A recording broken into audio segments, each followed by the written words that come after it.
Saludos correspondientes.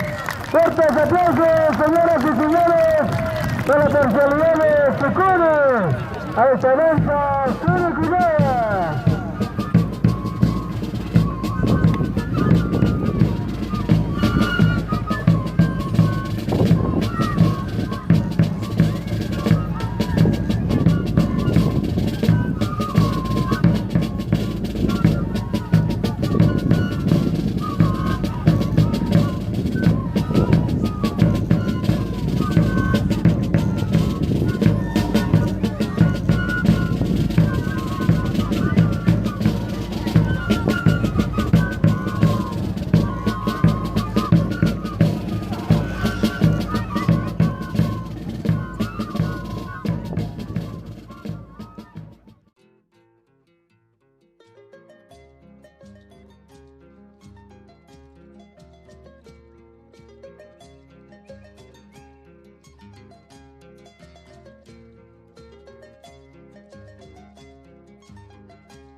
Buenas noches. Buenas noches, maestro Alfredo Fuster. Maestro Fuster, el motivo de poder entrevistarlo el día de hoy es a mérito de que usted es un gran entendedor y conocedor de las danzas del departamento de Puno, razón por la cual me deseo hacer una entrevista a mérito de una danza titulada Suni-Cuyagua. Por favor, no sé si usted tenga bien absolver algunas dudas que tengo con referencia a esta danza. Sí, buenas noches, estimado colega Juan Guillén. Muchas gracias por la consideración en esta oportunidad y bueno, gustoso de poder yo servirlo y quizá poder ayudarlo en este trabajo tan importante que usted está realizando. El tema de la investigación es de fundamental relevancia, es la piedra angular, diría yo, que deberíamos tener todas las personas, o que deberían tener todas las personas que realizan pues este tema del manejo del hecho folclórico, ¿no? Llevado a escena, el cual nosotros conocemos pues como danzas folclóricas. En este caso, el tema de la danza que usted me está mencionando es una danza que representa pues al proceso de hilado, rehilado y escarmenado de la fibra de la alpaca, de la vicuña, de la llama. Y bueno, ya durante la época pues de la colonia y en adelante, pues también con la inserción de las ovejas, también pues se utiliza pues la lana de la oveja, ¿no? Entender la danza del Suni-Cuyagua es primero remontarnos a la historia, porque usted sabe de que en la época de los incas, estos eran una nobleza que tenía pues servidumbre, eran poderosos y por esa misma jerarquía y estatus que ostentaban requerían pues de indumentaria y vestimenta acorde a su investidura, ¿no? A la jerarquía que estos tenían. Entonces, cuentan los cronistas que la tela que se tejía, el tipo de, digámosle así, ¿no? El tipo de tela, para que se entienda, que se tejía, se le conocía como cumpi. Y los que tejían esto eran los cupicamayos, y eso es una información que está pues disponible porque es información que dan los cronistas, ¿no? En especial Bernabé Cobo, que asegura y indica de que estos tejidos, estas especies de telas eran tan igual de finas como la seda que se producía en la China. Entonces imagínese usted con qué paciencia y con qué técnica realizaban esto pues las personas que se dedicaban a la labor textil en la época inca, ¿no? Ahora, es importante entender que los españoles cuando llegaron al Nuevo Mundo, se asombraron de la riqueza, no solamente en cuestión de agricultura que tenía el hombre andino, sino también se asombraron de estas técnicas que habían desarrollado en cuanto a la textilería. Muchos de estas mantas, de estas telas tan finas, fueron llevados a España y muchos otros también fueron quemados. ¿Por qué? Porque dentro de sus iconografías, y eso es algo que hay que entender, dentro de las figuras que llevaban cada uno de los tejidos, se podían entender un tipo de lenguaje que solamente personas de ese tiempo pues lo identificaban, ¿no? En esto hay que señalar que los españoles pues a todo ello lo veían con ojos pues diabólicos, ¿no? Símbolos satánicos, ¿no? Y por eso es que fueron eliminados muchos de estos mantos, ¿no? Pero lo que es importante también reconocer es de que la vestimenta y la indumentaria que llevaban los pueblos era diferentes unos de los otros. Por esto es de que los que tejían de un color, un símbolo, unas iconografías, unas figuras muy, muy, muy en particular para un pueblo, y el otro pueblo tenía también elementos muy particulares que los diferenciaban y los identificaban, ¿no?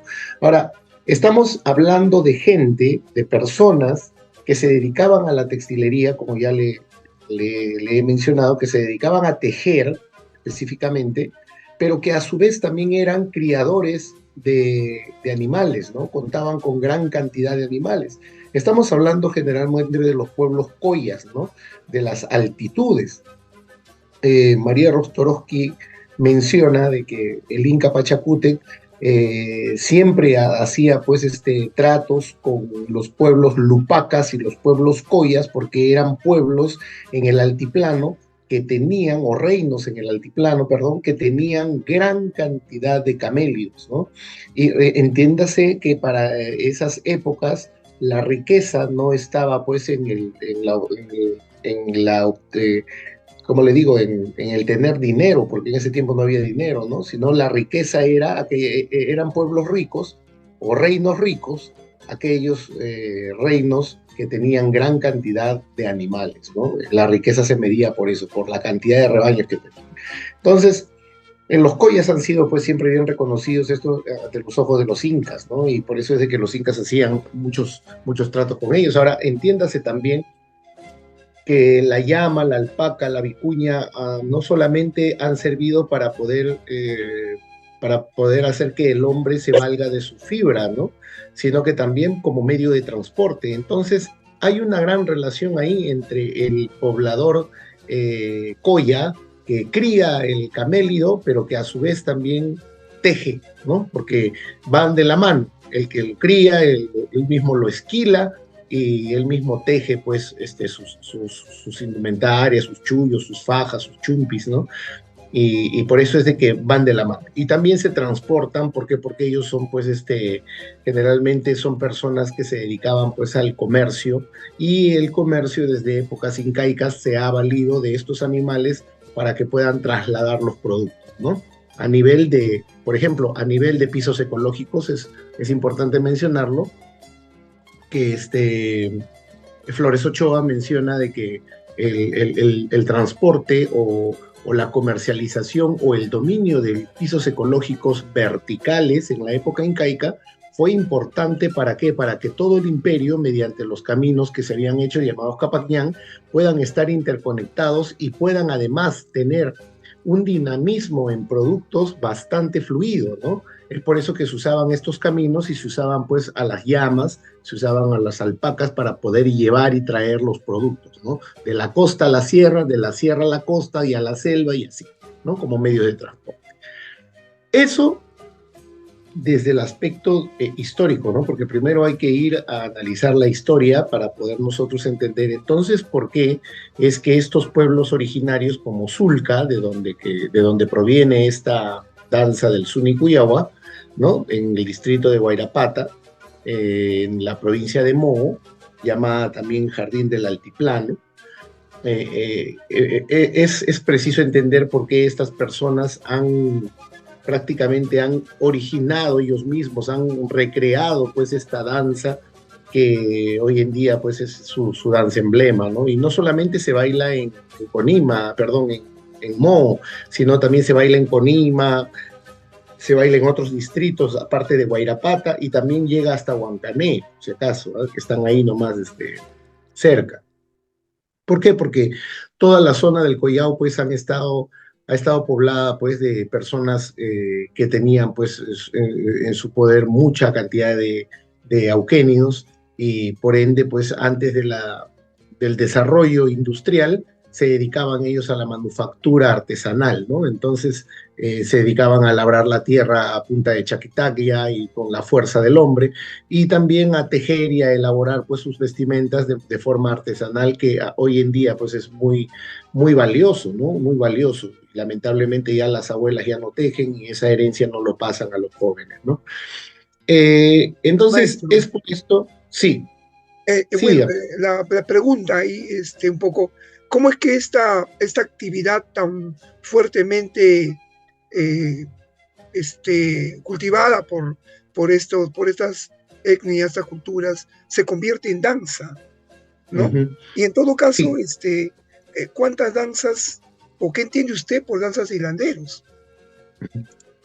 casualmente a eso íbamos. El tema de que cómo es que se convierte, desaparece pues el por qué y el cómo desaparece en el tiempo. Lo que sí es que los mismos pobladores van representando su historia, van representando sus acontecimientos importantes o las labores importantes que ellos realizaban en determinadas épocas de sus ancestros y que han sido pasados de generación en generación de manera oral, lo van representando para mantenerlo en el tiempo y pueda ir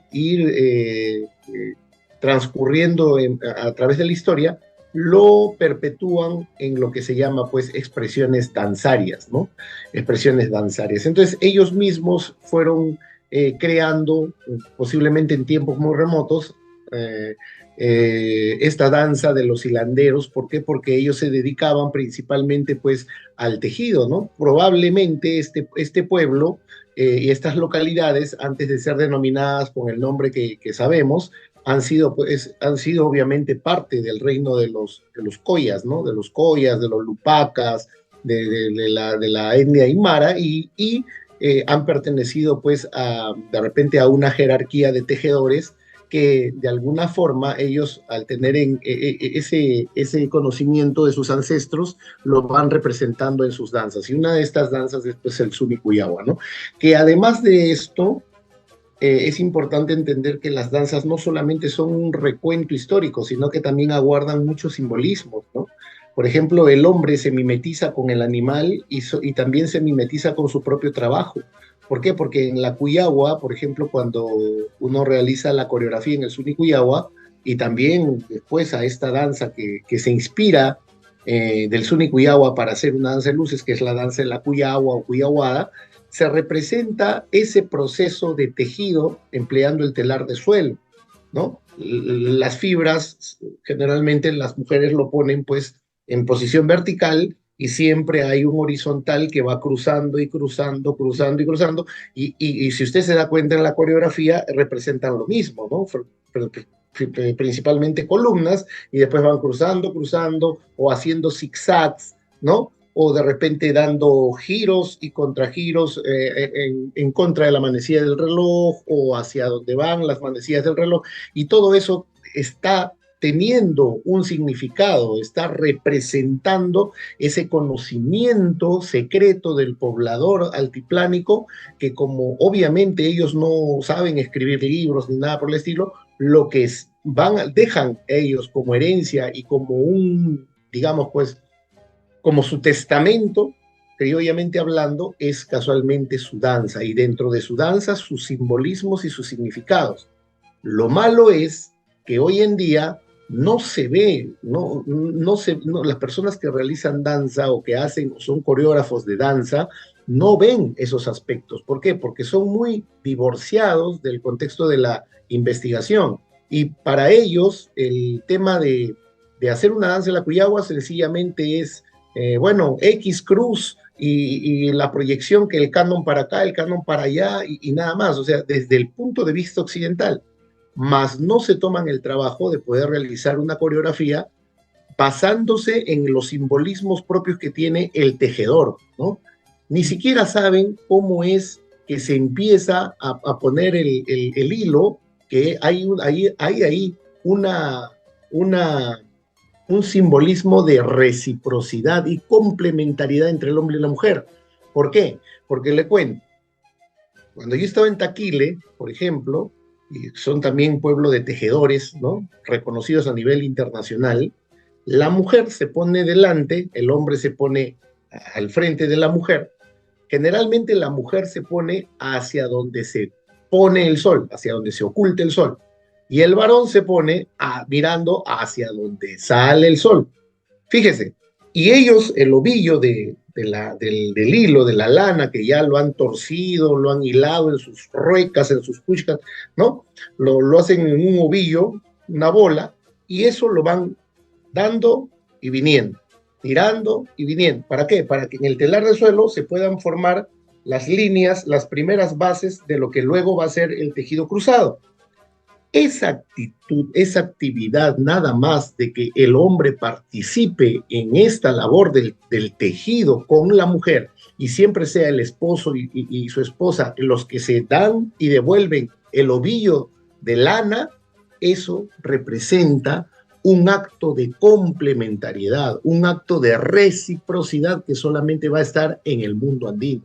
Y eso, por ejemplo, es algo que se conoce solamente investigando, solamente recorriendo los pueblos, ¿no? Entonces, más no se conoce desde mi punto de vista, yo, para que mi danza se vea más espectacular y para que salga bonito en la grabación, yo puedo hacerlo, ¿no?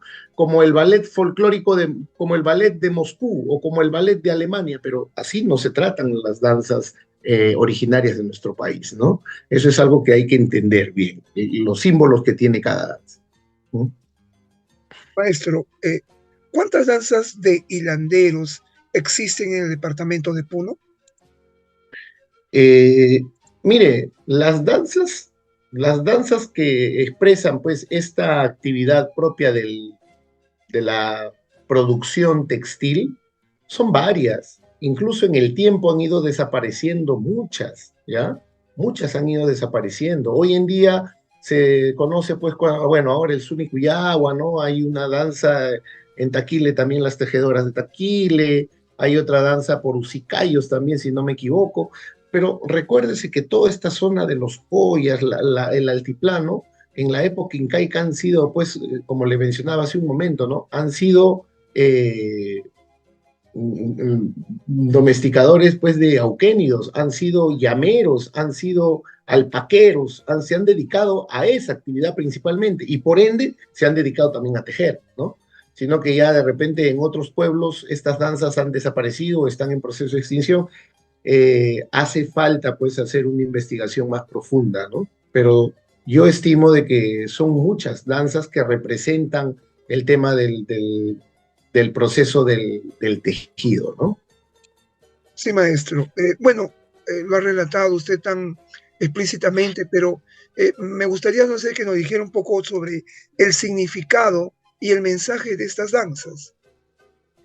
Por eso, mire, le estoy comentando, ¿no? La representación o el mensaje principal de esta danza es, de alguna u otra manera, representar la actividad que estas personas realizaban, estos pueblos, y su actividad era el tejido, ¿no? El tejido, de la forma más ancestral posible. Pero dentro de ello se pueden denotar simbolismos, ¿no? El simbolismo de la reciprocidad, la complementariedad.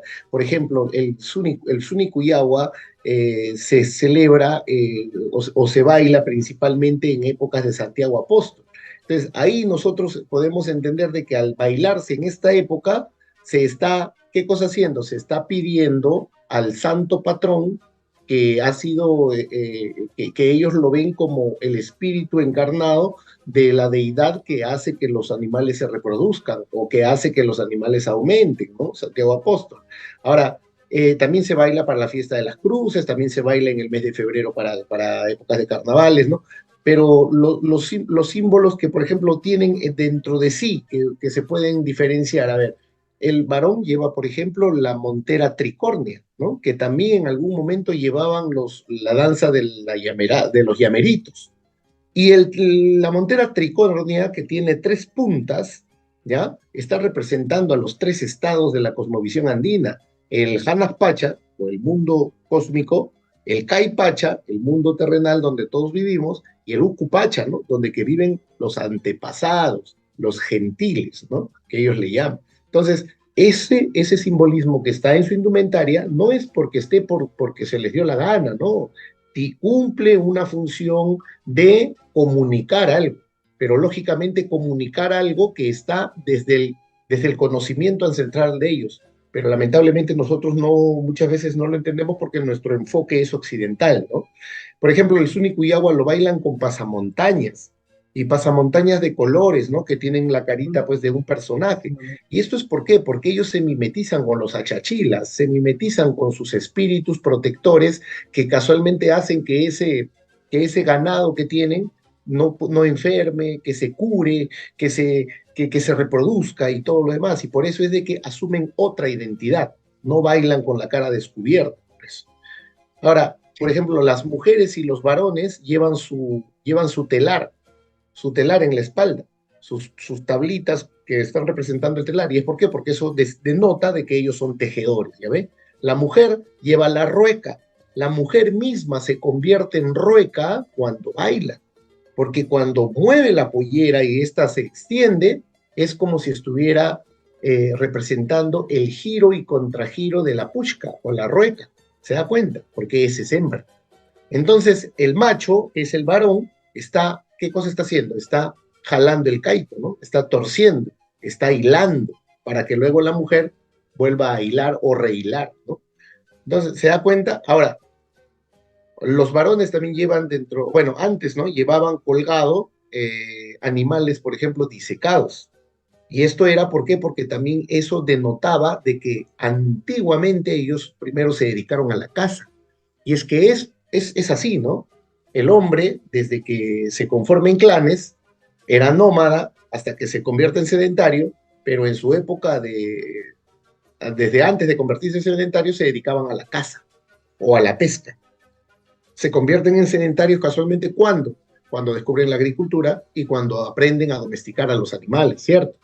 ¿No? Entonces, por eso representan eso llevando animales disecados. Hoy en día ya, incluso en el mismo Puno, en el estadio Torres Belón, la federación les prohíbe a ellos tener animales disecados, y eso es algo injusto porque es parte de su cultura, ¿no? Y ellos saben en qué momento incluso cazan para no hacer un desequilibrio dentro de la fauna silvestre. Ahora, también portan ellos piedras con formas de llamas o alpacas, y a estas piedras le llaman conopas. Y las conopas lo salen a buscar en los campos, en las planicies. Se dedican todos ellos en el mes de agosto a buscar piedritas que tengan forma de sus vicuñas o de sus alpacas. ¿Y sabe por qué? Porque estas piedras para ellos son sagradas. Y esas piedras lo llevan al corral del animal, al canchón, y ahí lo dejan. ¿Por qué? Porque ellos creen que es el espíritu que va a cuidar su rebaño, que va a alejarlos de los depredadores. Y eso cuando danzan lo llevan, bueno, lo portan, ¿no? Antes lo portaban, ahora creo que ya no, pero algunos abuelos sí lo portan. Por ejemplo, esto, como le decía, ¿no? La llamerada y la cuyagua son danzas que están interrelacionadas. Por ejemplo, la llamerada, perdón, también lleva conopas, que hoy en día se ha resignificado esa piedra con forma de llamita, y ahora lo llevan como un peluche en la mano, ¿no? ¿Ha visto que cuando bailan llamerada llevan como una llamita de peluche? Claro. Sí, pero eso antiguamente era una piedra en forma de... Y eso lo he escrito yo para que se pueda, bueno, una investigación que hice para colaborar con el tema de la denominación de la llamerada como patrimonio. Pero bueno, eso es generalmente como lo que nosotros podemos, o bueno, lo que en este caso yo puedo comentar sobre esta danza del Suni Cuyagua, ¿no? Maestro, una última pregunta, y era en base ¿Usted cree que es importante conocer la danza Suni-Cuyagua? ¿Por qué? Yo pienso de que es importante conocerla. A ver, hay muchos motivos, pero por lo cual yo resalto es porque, número uno, esto es una danza ya en proceso de extinción. Y al ser una danza en proceso de extinción, quiere decir de que no está protegida por los estamentos competentes. Número dos, todas estas danzas que en Puno están pasando por esta situación, que son muchas, son muchísimas. Lamentablemente, los jóvenes ya no quieren bailar las danzas de sus abuelos, y los abuelos van muriendo, y los abuelos van, ¿no? Prácticamente ya no están heredando su conocimiento a nadie, ¿no? Es más, por ejemplo, la música de esta danza que se toca en flautas traversas, ni siquiera está escrito, o sea, solamente los abuelos que se acuerdan, eso lo tocan, ¿ve? Pero cuando ya se mueren los abuelos, ya no hay nadie quien pueda ejecutar eso. Es por eso que yo me dedico a hacer el trabajo de campo, ¿no? de estas danzas. Pero además de eso, es importante conocerlo porque esta es la antecesora de la danza de la Cuyagua, la que sí se baila todavía y se baila a nivel nacional y que creo que todo el mundo la conoce, ¿no? Pero todas estas danzas son en traje de luces, ¿no? Pero tienen que tener un origen autóctono, un origen de alguna danza que proceda de épocas incaicas, ¿no? Entonces, esta es su origen, así como de la llamerada, su origen es la danza del llamerito, la cuyagua o la cuyaguada, que también los bolivianos dicen, ¿no? Este es el origen, en la danza del Suni-Cuyagua, y probablemente otras danzas más que ya hayan desaparecido o estén en proceso de extinción, que son también danza de tejedores o danza de hilanderos, ¿no? Ahora, es también importante conocer, porque si nosotros conocemos sobre todo el significado, vamos a poder representar desde una forma mucho más coherente y mucho más empática el tema de estas danzas en escenarios, ¿no? Porque si usted ve la danza de la Cuyagua en escenarios, es sencillamente un espectáculo más, pero no respeta la idiosincrasia y tampoco respeta el conocimiento ancestral de los pueblos originarios, ¿no? Que es importante que nosotros empecemos hoy en día a respetar eso. Maestro, muy agradecido por su valiosa información. Esto es para un trabajo de investigación justamente sobre la Suni-Cuyagua, y pues recabando información es como llegamos a la verdad. Eso ha sido usted muy amable. Muchas gracias. Muchas gracias, colega Víctor Guillén. De verdad que lo felicito bastante por este trabajo que usted está haciendo.